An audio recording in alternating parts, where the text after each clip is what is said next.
There is a place high in the mountains, far removed from civilization. A place where the snow buries roads, the silence is absolute, and the air feels heavier, like it remembers things. That place is called Hollow Lodge. On the surface, it's just an old hotel, abandoned, forgotten. But those who know its history never call it empty. They call it hungry. In 1997, the Burnell family arrived there. Marcus, the father, had been hired as a winter caretaker. With his wife Elise and their young son Noah, they planned to spend 5 months in isolation, tending to the heating, protecting the property from snow damage, and enjoying peace. They didn't ask why it was so cheap, or why the previous caretaker never left. The first few days were calm. Elise read by the fire, Noah played in the grand halls, and Marcus kept the boiler room running. But then, strange things began. Noah started talking to someone in the halls, someone Elise and Marcus couldn't see. He called them the Whispering Lady. The lodge creaked at night. Doors opened on their own. Clocks stopped and rewound. One morning, Elise found all the mirrors in the west wing covered, each one draped with thin white sheets. She didn't put them there. Neither did Marcus. But when she lifted a sheet, her reflection wasn't her own. Marcus grew restless. He stopped sleeping. He claimed the lodge was alive, that it showed him things, flashes of past guests screaming in rooms that didn't exist. He said the walls were soaked in memory. Blood wasn't visible, but it was there, if you looked long enough. Then came the door. A single door in the east hallway with no number, no handle. Just wood, old, splintered, humming slightly. Noah was found standing in front of it one night, unblinking. When Marcus touched it, a sound escaped, like slow breathing. He never touched it again. Elise tried to keep the family sane. She filled the rooms with music, laughter, light. But the hotel was patient. It didn't want noise. It wanted silence. And in silence, it could feed. On the 43rd day, Elise awoke to find Marcus in the ballroom, alone. The chandeliers blazed. The tables were set. He was laughing, talking to guests who weren't there. He said he had always worked there. He said the lodge didn't trap people. It welcomed them. Elise tried to leave. She packed bags, grabbed Noah, and ran. But Marcus followed. Only, it wasn't Marcus anymore. His face had changed, blurred, empty. He was faceless, a thing the lodge had claimed. She escaped through the snow, barefoot and screaming. She never looked back. Noah doesn't speak of it. Marcus was never found. The Hollow Lodge still stands, still waiting, still hungry. Some say if you go there, it watches you, listens, and if you stay long enough, you'll hear the whispering too. In the sleepy, sweat-stained town of Gates Falls, Maine, the machines never stopped humming. The textile mill was a place where time forgot, a relic of rust, rat droppings, and darkness. It was there, beneath the surface, where the real nightmare waited. Hall, a drifter with nothing to lose, took the graveyard shift for the money. He didn't care much for the rules, and the mill didn't care much for men like him. But Warwick, the cruel foreman, saw something useful in Hall, a strong back, a quiet mouth, and a willingness to go where no sane man should. It started with a simple job, cleaning out the sub-basement, a dark, forgotten level beneath the mill where rats scurried like whispers in the night. The place stank of mold and death, but Warwick was determined to make it shine, and Hall just wanted to keep his paycheck. With flashlights and cleaning tools in hand, the crew descended, deeper than the foundations, deeper than they were meant to go. As they moved through the catacombs of stone and filth, the rats changed, bigger, faster, smarter. Their eyes gleamed red, their teeth glinted in the dark. But worse than the rats was what lived underneath them. They found bones, then tunnels, then nests the size of coffins, and finally, they found it. A queen, a grotesque, swollen monstrosity, pulsing with life, feeding on the rot of centuries, the mother of the darkness. The mill's secret had been buried for generations, a kingdom of rats evolved by poison and shadow, and Hall was now part of its story. As the tunnels collapsed and screams echoed through the stone, only one truth remained: some jobs are not worth the paycheck.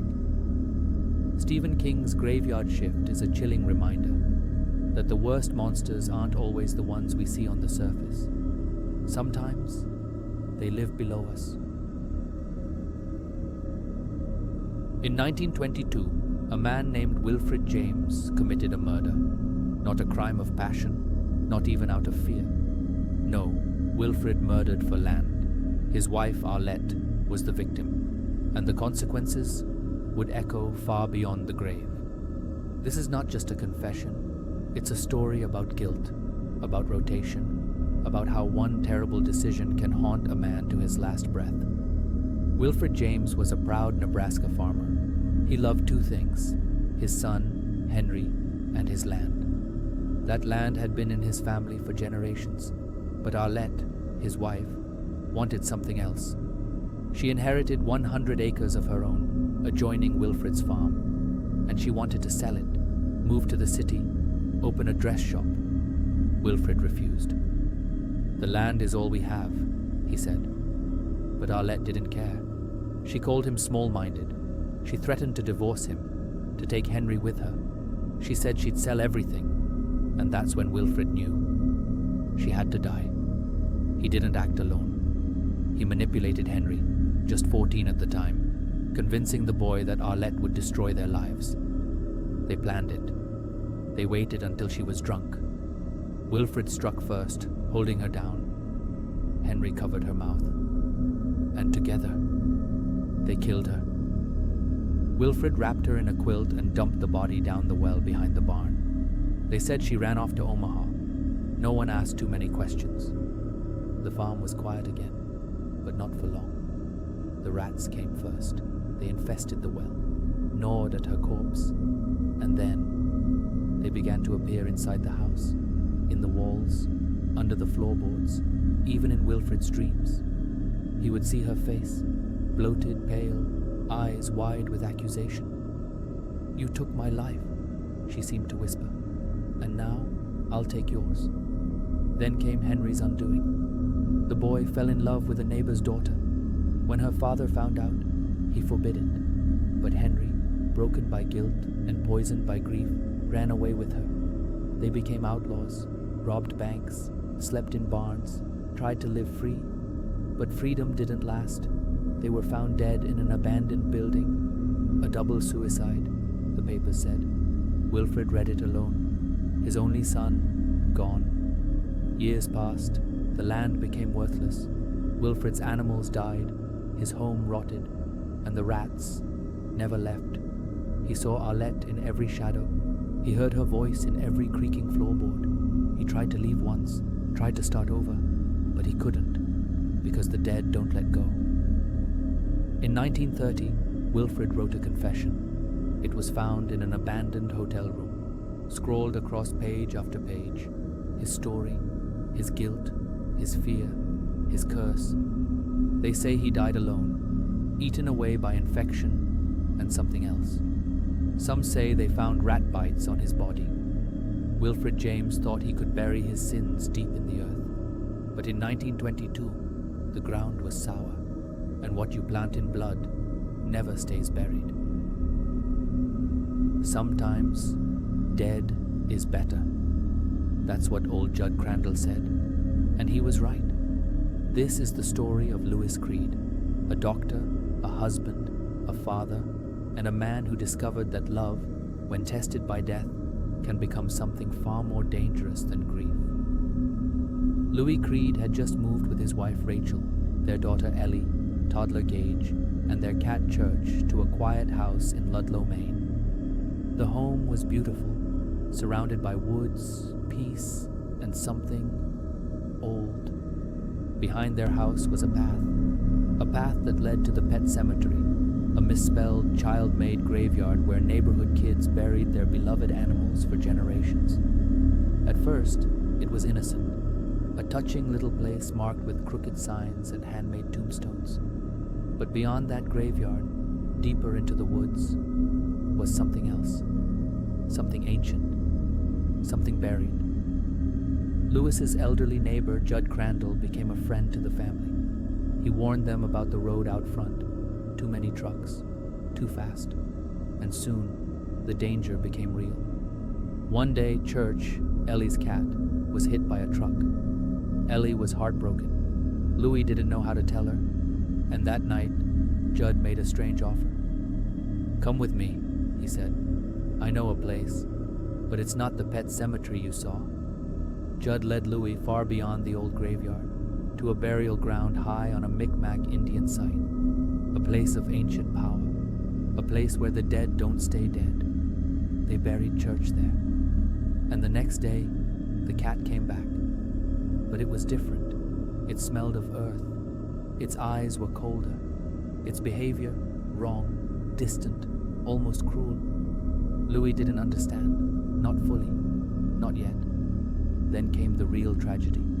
While flying a kite with his family, Lewis's young son, Gage, wandered too close to the road. A speeding truck couldn't stop in time. The child was killed instantly. Grief consumed the family. Rachel fell into silence. Ellie cried every night. And Lewis began to think about the burial ground. He knew it was wrong. He knew what Judd would say. But he also remembered Gage was only 2. Still innocent. Still perfect.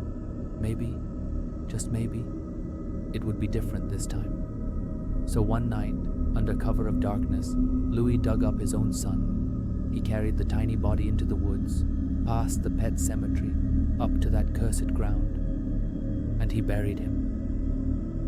The next night, something came back, but it wasn't Gage. It looked like Gage, but it had eyes that weren't his. It moved strangely.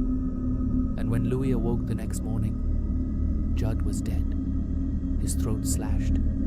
Rachel, who had rushed home in fear, was gone too. Louis found her body upstairs, lifeless, mutilated. His son, his beautiful baby boy, had become something monstrous. A creature made from grief, from rage, from the ground that should never have been disturbed. Louis knew what he had to do. He killed the thing that wore Gage's face. Then, in madness, in utter despair, he carried Rachel's body to the same place. She just died, he told himself. It's too soon for it to go bad. That night, he waited, and just before dawn, he heard the door open behind him. A cold hand touched his shoulder, and a voice, raspy, distant, not quite human, whispered in his ear, "Darling, some say death is the end, but in Ludlow, Maine, sometimes the end is just the beginning, because the ground there is sour, and sometimes dead is better."